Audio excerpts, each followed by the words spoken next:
இப்போ முட்டை நீங்கள் தனியாக வாங்க போனாலே 6 ரூபா 7 ரூபா வருது. இவங்க 5 ரூபாய்க்கு தான் முட்டை தராங்க. இதுக்கு மேலே என்னென்ன வேணும் நீங்கள் சொல்லுங்கள். இல்லை சார், குவாலிட்டினா 5 ஸ்டார் ஹோட்டலில் கூட இவ்வளோ குவாலிட்டியாக இருக்காது சார். அவ்வளோ தரமாக இருக்குது சார்.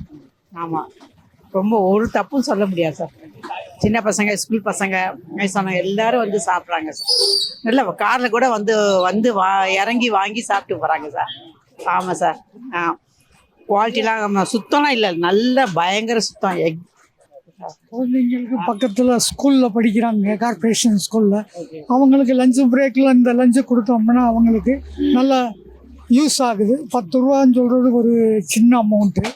இது நல்ல ஃபுட்டு கொடுக்குறாங்க, எந்த விதமான இதுவும் கிடையாது. ஆமாம், மதிய உணவு கொடுக்குறாங்க. இது நல்ல ப்ரோக்ராம் தான். இது வெளியே போய் ஹோட்டலில் சாப்பிட்டோம்னா அந்த குவாலிட்டிக்கு கிடைக்குமான்னு சொல்கிறது தெரியாது. ஹோட்டல் டு ஹோட்டல் டிஃப்ரென்ஸ் ஆகும். அதை கம்பேர் பண்ணும்போது இது பெஸ்ட். ரொம்ப நல்லா இருக்குண்ணா. சாப்பாடும் ருசியாக இருக்குது. 10 ரூபாய்க்கு இப்போ எங்கேயாச்சும் சாப்பிட முடியுமா? நம்ம அந்த டயத்துக்கு கொடுக்குறாங்க. நல்லா இருக்குது, ரொம்ப வசதியாக இருக்குண்ணா. எல்லோரும் சாப்பிட்றதுக்கு ரொம்ப எளிமையாக இருக்குது. டேஸ்ட் நல்லா இருக்குண்ணா, நல்லா ருசியாக. முட்டையோட இப்போ முட்டை நீங்கள் தனியாக வாங்க போனாலே 6 ரூபா 7 ரூபா வருது. இவங்க 5 ரூபாய்க்கு தான் முட்டை தராங்க. இதுக்கு மேலே என்னென்ன வேணும் நீங்கள் சொல்லுங்கள்.